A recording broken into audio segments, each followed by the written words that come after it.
Hello friends, तो कैसे आप लोग। मैं आपका आफ्ताब सर। आज हम पढ़ने वाले हैं फ्यूचर परफेक्ट कंटिन्यूअस टेंस, जो हमारे लिए बहुत ही इंपॉर्टेंट होने वाला है। और हम इसे समझने के बाद कभी भी हमारे वाक्य जो फ्यूचर परफेक्ट कंटिन्यूअस टेंस का होता है उसमें कंफ्यूज नहीं होने वाले हैं।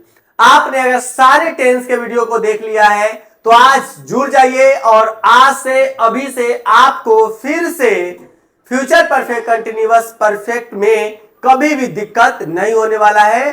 तो हम चलते हैं आगे की ओर और जल्दी जल्दी से जुड़ जाइए और आप सभी को शेयर भी कर दीजिए। तो हम चलते हैं। सबसे पहले हम समझेंगे कि फ्यूचर परफेक्ट कंटिन्यूअस, मैं कई बार इससे पहले मैं प्रेजेंट परफेक्ट कंटिन्यूअस पढ़ाया, पास्ट परफेक्ट कंटिन्यूअस पढ़ाया, जिस दोनों में मैं समझा चुका हूं कि आप जब भी आप परफेक्ट कंटिन्यूअस की बात करते हैं किसी भी टेंस का हो तो उससे पहले आप याद रखेंगे कि आपने पहले पढ़ा फ्यूचर कंटिन्यूअस और फिर पढ़ा फ्यूचर परफेक्ट, तभी ये दोनों को रूप मिलाकर बना हमारा फ्यूचर परफेक्ट कंटिन्यूअस टेंस। क्या बना हो? फ्यूचर परफेक्ट कंटिन्यूअस टेंस बना। और हम कंटिन्यूअस और परफेक्ट को समरी को यानी उसके संस्करण को, उसके आगे वाले पार्ट को हम इसमें पढ़ते हैं। तो आइए सबसे पहले हम जानते हैं फ्यूचर परफेक्ट कंटिन्यूअस टेंस के डेफिनेशन के बारे में कि इसका रियल डेफिनेशन जो है क्या है। आपके अ वर्ब टेंस या एक क्रिया का ऐसा वर्ब टेंस है दैट जो डिस्क्राइब एक्शन, जो एक्शन को डिस्क्राइब करता है, जो क्रिया को बताने का कार्य करता है, दैट विल बी कंटिन्यू, जो कंटिन्यू रहेगा up until a point in the future, future के पॉइंट से। यानी फ्यूचर परफेक्ट कंटिन्यूअस वह है जो क्रिया को दर्शाता है कि यह क्रिया आने वाले समय में कंटिन्यू चलता रहेगा, कंटिन्यू होता रहेगा, वही हमारा फ्यूचर परफेक्ट कंटिन्यूअस टेंस है। जैसे कि आप हिंदी में समझना चाहते हैं तो हिंदी में भी लिख सकते हैं वह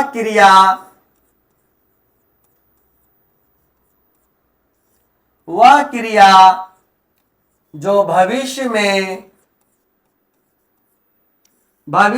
कंटिन्यू या लगातार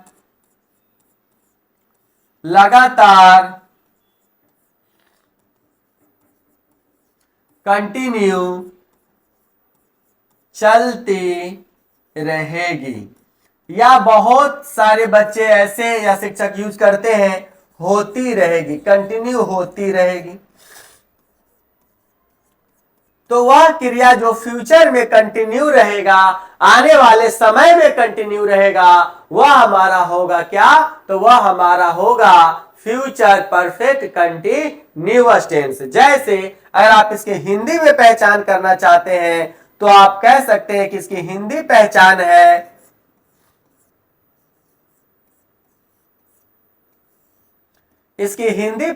है मुख्य क्रिया के बाद रहूंगा, रहेंगे, रहूंगी, रहेगा, रहेंगे, रहूंगी, लगा, होता है। देख लीजिए इसकी पहचान है। अगर आप हिंदी में भी समझना चाहते हैं कि परफेक्ट कंटिन्यूअस टेंस किसे कहते हैं, फ्यूचर परफेक्ट कंटिन्यूअस टेंस किसे कहते हैं, तो आप कह सकते हैं कि वह क्रिया जो हमारा लास्ट में मुख्य क्रिया के बाद रहूंगा, रहेंगे, रहूंगी लगा रहता है, उसे हम फ्यूचर परफेक्ट कहते हैं। मेरे प्यारे बच्चों, इसके साथ साथ ये आप कभी नहीं भूले, क्योंकि मैं सभी टेंस में ये मैं पढ़ा चुका हूं कि आप इसके साथ साथ आप ये भी याद रखेंगे एक नोट कि हमेशा टेंस चाहे कोई सा भी हो, लेकिन आप जैसे प्रेजेंट को हम समझते प्रेजेंट परफेक्ट कंटिन्यूअस को। तो मैं आ रहा, रहा, रही, रहे के साथ मैं बोला था कि आप समय के साथ से देखेंगे, तो इन सभी के साथ रहा है, रही है, रहे हो के साथ अगर आपका समय के साथ से लगा होगा तो यह हमारा क्या होगा, तो यह हमारा प्रेजेंट परफेक्ट कंटिन्यूअस होगा। अगर रहा था, रही थी, रहे थे के साथ अगर आपका वाक्य में लगा रहेगा समय और समय के साथ से लगा रहेगा तो वह पास्ट परफेक्ट कंटिन्यूअस टेंस होगा।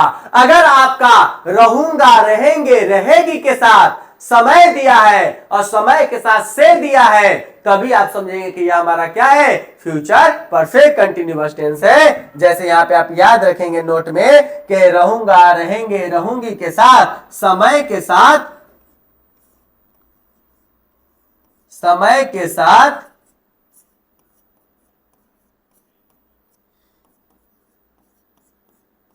से लगा होता है, समय के साथ से लगा होता है तो हम समझेंगे कि यह हमारा क्या है, फ्यूचर परफेक्ट कंटिन्यूअस टेंस है। इसमें आने वाले वाक्यों को पहले इसे जल्दी से आप लिख लीजिए, स्क्रीनशॉट ले लीजिए या डिस्क्रिप्शन में जाकर नोट दिया रहता है वहां से आप लिख सकते हैं। इसके मैं वाक्यों को अब समझाऊंगा। इसका वाक्य हम ले लेते हैं, है कि नहीं, मैं कल से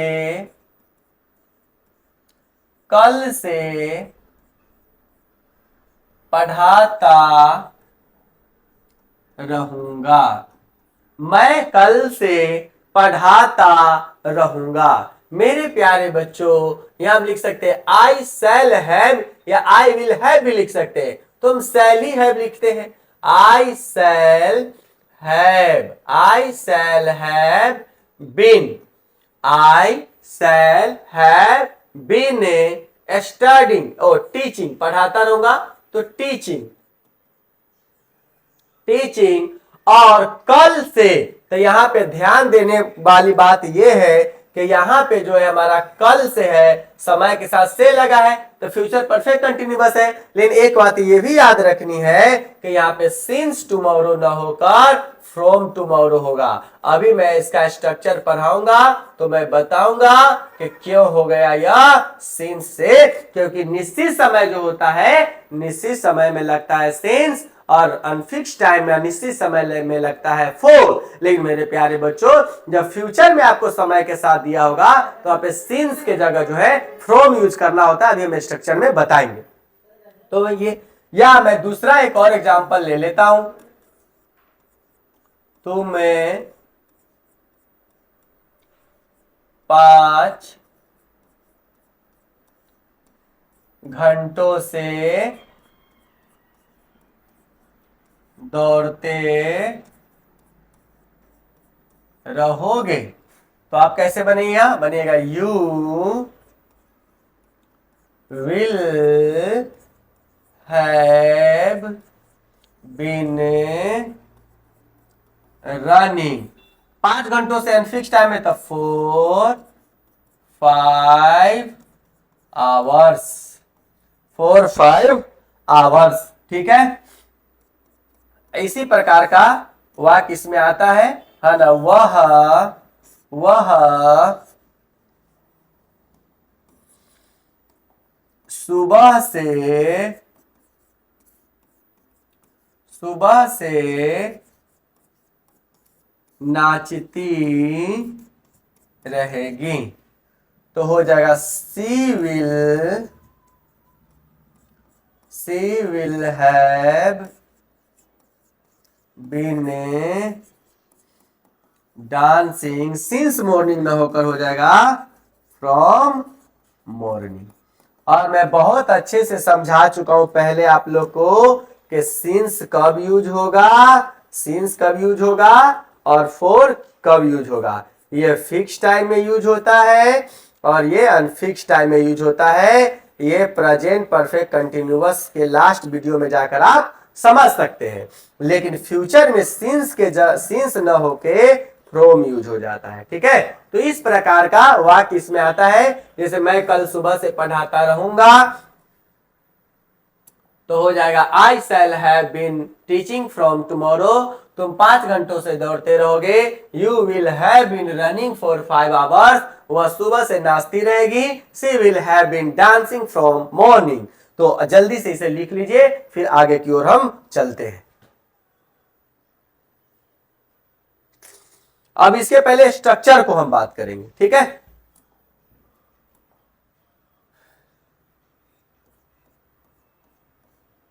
स्ट्रक्चर ऑफ यानी बनावट की बात करेंगे।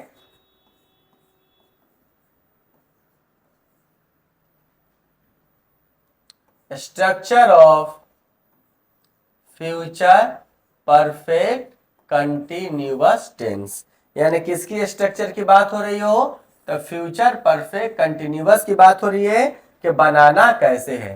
तो फ्यूचर परफेक्ट कंटिन्यूअस का अगर वाक्य हमारा पॉजिटिव रहेगा तो क्या करेंगे, हमारा निगेटिव रहेगा तो हम क्या करेंगे, प्रश्नवाचक रहेगा तो हम क्या करेंगे, और हमारा प्रश्नवाचक नकारात्मक रहेगा तो हम क्या करेंगे, और जब हमारा WH से रहेगा तब हम क्या करेंगे। मेरे प्यारे बच्चों, अगर हमारा यानी कि सकारात्मक वाक्य रहेगा तब हम क्या करेंगे, जब हमारा नकारात्मक वाक्य रहेगा तब हम क्या करेंगे। नकारात्मक वाक्य के लिए कौन सा फॉर्मूला बैठाएंगे, कैसे सब्जेक्ट को लिखेंगे, कैसे विल हैव को लिखेंगे, ये बात समझनी है, ठीक है। और किस प्रकार से जो है जब हमारा प्रश्नवाचक वाक्य होगा, जब प्रश्नवाचक वाक्य हमारा होगा तो फिर हम क्या करेंगे, फिर हमारा प्रश्नवाचक नकारात्मक होगा, प्रश्नवाचक नकारात्मक वाक्य होगा तब हम क्या करेंगे, और WH से हमारा वाक्य होगा तब हम कैसे पढ़ेंगे। एक बात हमें सबसे पहले ये भी याद रखनी है कि हमें सिर्फ ट्रांसलेशन के लिए ही नहीं याद रखना है। अगर हम ट्रांसलेशन बनाते हैं तो ऐसे हम बना लेंगे, लेकिन हमें जो है कंटेंट समझना है, वो कंटेंट हमें समझना है ऑलवेज के लिए, ताकि जो है आने वाले समय में हम कॉम्पिटिटिव का तैयारी करें या सरकारी नौकरी की तैयारी करें या किसी भी चीज की तैयारी करें, इंडियन एयरफोर्स किसी भी चीज का तैयारी करें तो इंग्लिश में नो डाउट, ठीक है। तो आपको समझ में आना चाहिए, इसीलिए इसके स्ट्रक्चर को समझिए। और कंपटीशन के लिए अगर हमारा सेंटेंस सकारात्मक रहेगा तब हम क्या करेंगे, तो अगर हमारा सेंटेंस सकारात्मक रहेगा तो पहले आप सब्जेक्ट लिख दीजिए, और सब्जेक्ट क्या है, कैसे है, क्यों है, कौन कौन होते हैं, सब के मामले में मैं इतना पढ़ा दूं कि अभी तक आप PhD कर लिए होइएगा, ठीक है। सब्जेक्ट और यहाँ पे विल दे दीजिए, या सब्जेक्ट के अनुसार सेल देना है तो आप सेल दे दीजिए, और यहाँ पे आप हैव दीजिए। हैव के बाद V4 वर्ब का फोर्थ फॉर्म, V1 में जब ING जोड़ते हैं तब V4 हो जाता है, तो V4 दे दीजिए। और उसके बाद कोई ऑब्जेक्ट है तो ऑब्जेक्ट दे दीजिए, टाइम है तो टाइम दे दीजिए, और टाइम के साथ आप फोर लगा दीजिए, और फोर नहीं लगेगा तब फ्रॉम लगेगा सिंस के जगह पर, ठीक है। हाँ, या आप इसके बाद समय दे दीजिए, इसके बाद ही समय को आप समय को लिखिए, क्यों आगे पीछे लिखेंगे ताकि आपको गलती हो जाएगा। ऑब्जेक्ट के बाद फोर या फ्रॉम दे दीजिए, और फ्रॉम के बाद जो है आप टाइम जो दिए हुए टाइम दे दीजिए। तो यही जो टाइम है हमारा, यही अगर फिक्स रहता है तो हम सिंस लगाते हैं, लेकिन फिक्स समय में हम फ्यूचर परफेक्ट कंटिन्यूअस में सिंस के स्थान पर फ्रॉम लगाते हैं, ठीक है। डाउट नहीं होना चाहिए वरना गड़बड़ हो जाइएगा, ठीक है। और हमारा वाक्य जब निगेटिव हो तो हम पहले सब्जेक्ट देंगे, और फिर आप जानते ही हैं है ना, विल या सेल देना है, विल देंगे या सेल देंगे, उसके साथ हम नॉट को मिलाएंगे, नॉट, और नॉट के साथ हमें लिखना होगा हैव, और हैव के साथ लिखना होगा V4, और V4 के साथ लिखना होगा ऑब्जेक्ट या फोर या फ्रॉम, और फिर हमें देना होगा क्या, तो फिर हमें देना होगा टाइम देना होगा। या इसी वाक्य को हम ऐसे लिख सकते हैं, सब्जेक्ट लिख सकते हैं, और विल में नॉट लगेगा तो वोंट लिख सकते हैं, सेल में नॉट लगेगा तो सेंट लिख सकते हैं, और हैव तो देना ही है। हैव के बाद V4 दे दीजिए, V4 के बाद आप ऑब्जेक्ट दे दीजिए, ऑब्जेक्ट के बाद आप फोर दे दीजिए या फ्रॉम दे दीजिए, और उसके साथ आप टाइम दे दीजिए। यही करना है, खाली विल में नॉट लगेगा तो वोंट दे दीजिए, सेल में नॉट लगेगा तो सेंट दे दीजिए, हो गया आपका कंप्लीट। अगर प्रश्नवाचक रहेगा तो पहले आप विल दे दीजिए, फिर आप सेल दे दीजिए, फिर आप सब्जेक्ट दीजिए, फिर सब्जेक्ट के बाद हैव दीजिए, हैव के बाद V4 दीजिए, बिफोर के बाद आप ऑब्जेक्ट दीजिए, ऑब्जेक्ट के बाद आप फॉर या फ्रॉम दीजिए, और फ्रॉम के बाद आप टाइम दीजिए, और टाइम के साथ साथ आप प्रश्नवाचक वाक्य लगा दीजिए। क्वेश्चन जब निगेटिव हो जाए तो वही विल में नॉट लग जाए तो वॉन्ट दे दीजिए, सेल में नॉट लगाना है तो सेंट दे दीजिए, फिर सब्जेक्ट दे दीजिए, फिर यहाँ पे हैव दे दीजिए, हैव के बाद बिफोर दे दीजिए, बिफोर के बाद ऑब्जेक्ट दे दीजिए, ऑब्जेक्ट के बाद फॉर या फ्रॉम दे दीजिए, उसके बाद टाइम देना है तो टाइम दे दीजिए। ये रहा आपका प्रश्नवाचक सीन दे दीजिए।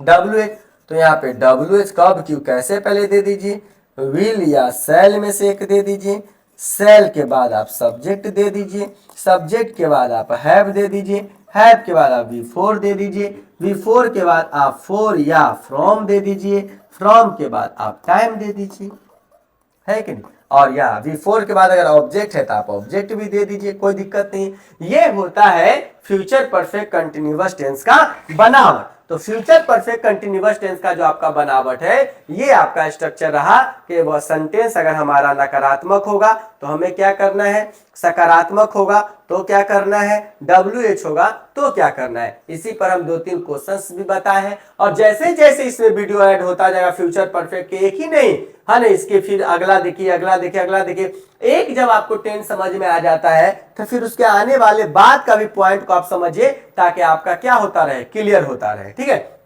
जैसे आपको यहीं पे ध्यान रखना है कि भैया अगर हमारा सेंटेंस सकारात्मक हो तो सब्जेक्ट विल। अब ये विल और सेल में आपको दिक्कत नहीं होना चाहिए, क्योंकि हम पढ़ा दे कि फर्स्ट पर्सन के साथ आई और बी के साथ सेल, और सेकेंड पर्सन थर्ड पर्सन यानी यू ही सी इट के साथ जो है विल लगेगा। फिर आप आगे का ग्रामर की क्लास करेंगे तब आपको समझ में आएगा। एक बात मैं बोला था कि आप जहां पे विश्वास रखते हैं कि ऑलवेज यहाँ पे सब्जेक्ट यू है तो विल ही आ सकता है, तो ऐसा भी गलत हो जाएगा, क्योंकि ये मैं ग्रामर में फिर आगे पढ़ाने वाला हूं। लेकिन फिर यार नकारात्मक में जो है सब्जेक्ट विल सेल नॉट दे दीजिए, है बिफोर दे दीजिए, इसमें भी वही काम करना है। फिर या ऐसे लिखिए सब्जेक्ट विल में नॉट लगे, वॉन्ट सेंट है before object for from time. प्रश्नवाचक क्वेश्चंस रहे तो विल या सेल सब्जेक्ट है बिफोर ऑब्जेक्ट फॉर और फ्रॉम टाइम। नेगेटिव रहेगा तो वॉन्ट सेंट सब्जेक्ट है before object for time. WH रहेगा तो WH विल या सेल सब्जेक्ट है बिफोर ऑब्जेक्ट फॉर फ्रॉम या टाइम। इस प्रकार से आप कीजिए। फिर इसके सेंटेंसों को हम अभी समझाएंगे, या अगले ही वीडियो में अगर इसके पार्ट 2 में भी समझाएंगे, तो आपको अच्छे से समझ में आने लग जाएगा कि हमें करना क्या है। जब तक ये समझ में नहीं आया कि हमें करना क्या है, आप नहीं कर पाएंगे। ठीक है, तो सारे चीज को जल्दी से नोट कर लीजिए, और नोट करने के बाद फिर से इसके अगले अगले टाइप को देखते रहिए। जब तक इसको आप अच्छे से देखेंगे नहीं, टेंस के सारे वीडियो को देखेंगे नहीं, तब तक कैसे होगा। तो अब एक बात याद रखिए, आपको सबसे पहले करना क्या है कि आपको मैंने प्रेजेंट का चारों टाइप पढ़ा दिया। ये प्रेजेंट है, और प्रेजेंट का हमने चारों टाइप पढ़ाया है कि नहीं। पहले हमने आपको इंडेफिनिट पढ़ा दिया, उसके बाद फिर हमने कंटिन्यूअस, फिर परफेक्ट कंटिन्यूअस, फिर पास्ट का भी मैं चारों पॉइंट पढ़ा दिया, फिर फ्यूचर का भी चारों पॉइंट पढ़ा दिया। तो पहले आप प्रेजेंट इंडेफिनिट से लेकर और फ्यूचर परफेक्ट कंटिन्यूअस तक जो अगर आपको टेंस कंप्लीट करना है, अच्छे से इंग्लिश सीखना है, तो पहले आप जाकर ये 12 वीडियो को पूरा अच्छे से आप देख लीजिए। आपको प्ले लिस्ट में मिल जाएगा, एक एक वीडियो के बाद एक एक वीडियो खुद ही आता रहेगा। उसके बाद जो है आपकी जो तैयारी होगी वो बहुत ही खतरनाक होगी। इसके बाद इसी पे डिपेंड हम कितना सारा आपको पढ़ाने वाले हैं, जो इसी सब के वीडियो में ऐड होता जाएगा, और आप अच्छे से अच्छे इंग्लिश में होते जाएंगे।